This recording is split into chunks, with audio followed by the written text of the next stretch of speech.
Yeah, that's right. You read the title? You know why we're all here.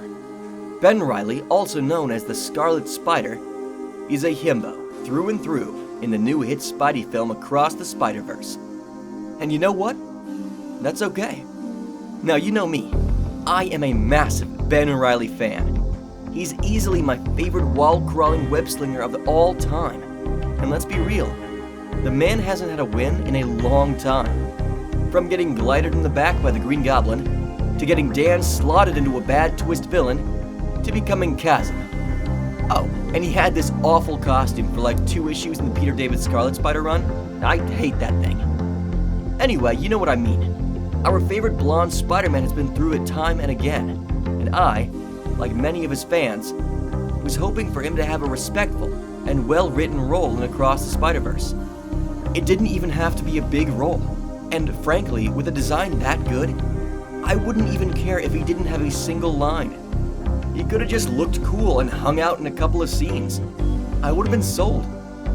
But what we got was unfortunately a weird knock at the 90s edge that Ben was literally created to subvert back in the day. I'm not kidding. When Benny Boy entered the Marvel Universe officially, Peter was busy doing this. Idiot! No point in trying to hold on to ghosts. They'll only slip through your fingers. The past is dead as Uncle Ben. And Aunt May? No, I can't, I won't even think about that. Let Parker worry himself sick. Let Parker weep. Let him mourn. I'm the mask. I'm the spider. I don't know if that's what I want, but it's what I need.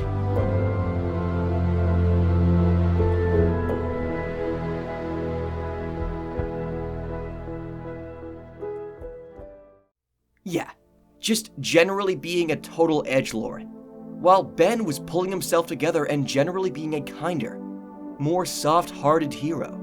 You see, readers were kinda getting tired of Peter Parker having a mental breakdown and crying for his mommy and daddy in front of the Green Goblin, and, well, they wanted a change. And the Scarlet Spider was that change. Even with his tortured past, he was more plucky, more thoughtful, and tended to think outside the box, and power through situations where Peter tended to fall to pieces. His first fight was literally against Venom, who he beat one-on-one without the use of sonics or fire or any kind of trickery, something Peter was never able to do. So you can understand when fans of the character weren't too happy seeing him whining about his past, and being this weird, mopey, edgy mess in Across the Spider-Verse. I, for one, was really disheartened to see that, until I sat back and thought about it for a good long while after I got home and took off my Scarlet Spider hoodie that I'm thankful to say I got a couple of compliments on in the theater. You see, the Spider-Verse films tend to flanderize certain aspects of the characters they adapt. They did it with Noir, Spider-Ham, Penny, and even Peter B. himself. They all had certain characteristics pushed to the forefront, and I accept that. They're not perfect one-to-one adaptations, but they were all flashy and fun enough in the film that it made audiences want to check out their comics. I know a lot of Noir fans were created the moment that flowing black and white trench coat popped into the frame. And let's be real, one characteristic of Peter Parker that doesn't tend to see the light of day in adaptations is, well, let's be honest with ourselves here. He's a bit of a himbo, from time to time at least. And I love that the version of Spidey we got to see bring his true himbo nature to life on the big screen was Ben Reilly. I mean, come on, the guy was absent-mindedly flexing his bicep while Miguel was talking about how being Spider-Man was a sacrifice. And don't forget the This is called a sleeper. I'm using my bicep to constrict you. I don't know. After thinking long and hard about it, I'm cool with it. And I take his first scene, leaning against the wall showing off his perfect hair, while agonizing over his past, as him showing off. He's so fun. The way he strikes his poses, his gorgeous crop top hoodie that defines his perfect abs. There's no way that Ben Reilly is not meant to be the perfect himbo you know and love in Spider-Verse. I mean, come on, it's gotta be on purpose. And the way Andy Samberg voices him really gives off the right vibe. You just have to vibe with it and enjoy the ride. Plus, Ben isn't the focus of the film anyway. He's just a fun, lovable side character that once again is cool and flashy enough that audiences will definitely want to pick up some of his comics. Which are not bad, believe me. I know the Clone Saga gets a bad rap from the old comic purists, but it's not nearly as bad as some people make it out to be. The relationship between Peter Parker, Ben Reilly, Mary Jane, Kane, and so on, it's honestly some of the best Spidey content you can find out there. Seeing these two go from unlikely allies to brothers is a treat to sit down and read. And I strongly suggest you go crack open the complete Clone Saga epic and the complete Ben Reilly epic, in that order, for all your favorite Spider Bro moments. But yeah, if you're like me and you love Ben Reilly and maybe you're a little down in the dumps over how he was portrayed in Across the Spider-Verse, sit back, relax, crack open a jar of sweet relish, and look at him a different way, as the beautiful blonde Ken doll Himbo he was born to be.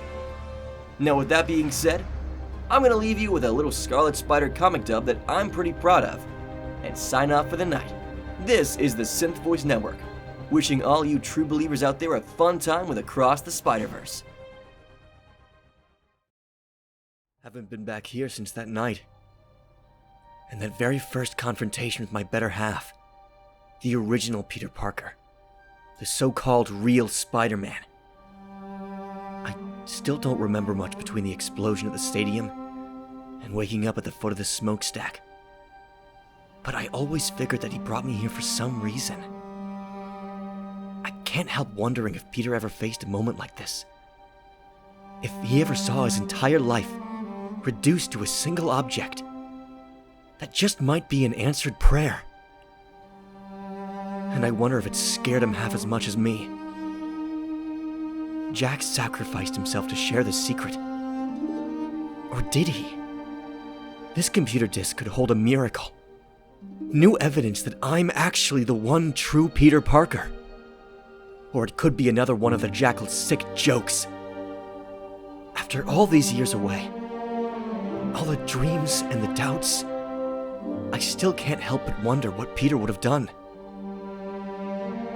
But it really doesn't matter. Because I'm not Peter Parker.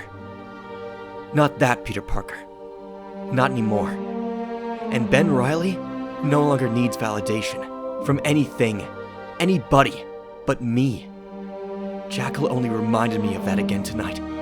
My own rootless existence, each and every friend and foe along the way, has long since proven that life is in the living.